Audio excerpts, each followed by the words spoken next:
What is up YouTube, and welcome to this Tenet video. It's been a while and now the movie's out on Blu-ray, I feel that I can break down the biggest theory that came out of the movie. That theory is how Neil is actually Max. Yes, this is a very far-fetched idea which I will present to you, and there will be spoilers for the whole movie, so please do be warned before we dive into the major spoilers for Tenet, one of my favourite movies of the year. If you enjoy the video, then please do drop a like down below and subscribe if you want more videos from us. In Tenet, we saw John David Washington's character, the protagonist, work his way through a web of international mystery and try to stop an international arms dealer, Sator, from enacting a plan from the future to turn on the algorithm which will invert everything, and it is believed to save a climate-ravaged future world. The algorithm is set to a dead man switch, so when he dies, it will activate, and he will activate this in a time when he felt that everything was going right, this golden moment. He also has a son, Max, and an estranged wife, Kat, who, yes, she teams up with the protagonist. Now, along the way, after a chance encounter with inversion tech at an opera house, he's recruited to join Tenet, a network of people aiming to take on Sator and stop the future ending the past, or the present in this case. All he has is a word and a gesture, and told to jog on and meet certain people who can help him. He meets Fleur Delacour, a Beau Battens graduate, and then meets Neil, played by Robert Pattinson, in India, who can help him meet another arms dealer who has knowledge on the villainous Sator. However, many believe that Neil is actually Sator's son, Max, from the future. At the end of the movie, once Sator has been defeated and the algorithm has been split up, Neil explains that he has known the protagonist a very long time. This means that the protagonist was the one who set up Tenet in the future and then recruited Neil. Neil then inverted and went back through the loop to complete his path. Yes, it's an interesting idea, and that part of the theory is a bit wonky, as you would have had to invert, re-invert, and we know that if you're inverted for too long, it may cause some problems with your whole body.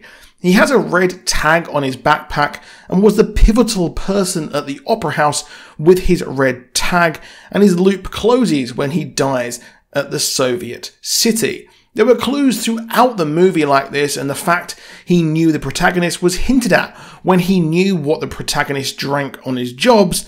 And Neil also asked in India about kidnapping women and children, and this was probably a test to find out exactly how honourable the past version of the person he knew in the future actually was. This is because he is on the mission to kill or stop his own father. So Max is short, obviously, for Maximilian, and in French it ends in L-I-E-N, which is, of course, Neil backwards. Now, the director, Christopher Nolan himself, even actually said this when asked about Robert Pattinson's character.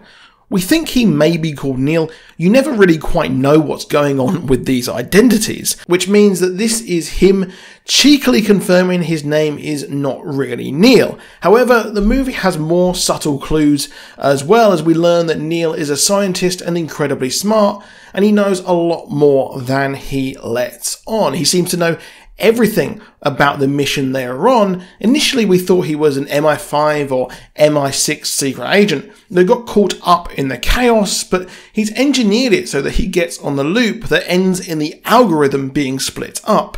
Yes, the protagonist could have feasibly told Max all of this that happened in the past, so he can go back and ensure the timeline goes as it should, and the events of the past are followed 100%, and they do happen. But before the final act of the movie, they need to work out where Sator will be when he ends his life, so they can stop this happening, as if he dies, he absolutely ends the world. They know that he is in Vietnam, and this was the golden moment, but Max knows exactly when. He knows the date when not even Kat knew when it was. Now, he would know this if he is Max, and he was actually on the trip with his mother and father. So this is another clue there that he is actually Max. At the end of the movie, the protagonist needs to tie up the loose ends, which sees him kill his contact from India. But he has seemingly protected Kat and Max from being killed, and will not kill them as part of the loose ends. This means that Max can actually grow up and would have known the protagonist and eventually be recruited as part of the Tenet organization, studying science and physics and then being sent back to complete his loop after knowing the protagonist for quite a while.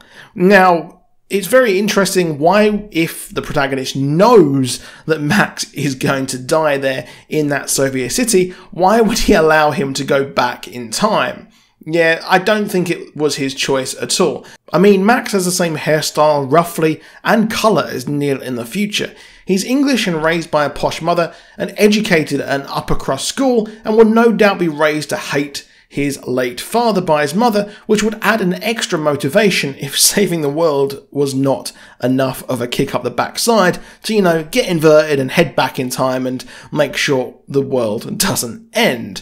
Yes, it's an interesting theory, and again, it is just a theory. It's not presenting it as fact, but again, theories and movie theories are really, really fun, and the reason why I actually started this channel. And I love the whole theories that link it to Inception as well, but I think that this is the most plausible out of all of them. But if you enjoyed the video, again, please do drop a like down below and do subscribe with notifications on, and check out my other videos from The Mandalorian and his Dark Materials as well. And I'll see you soon, and goodbye.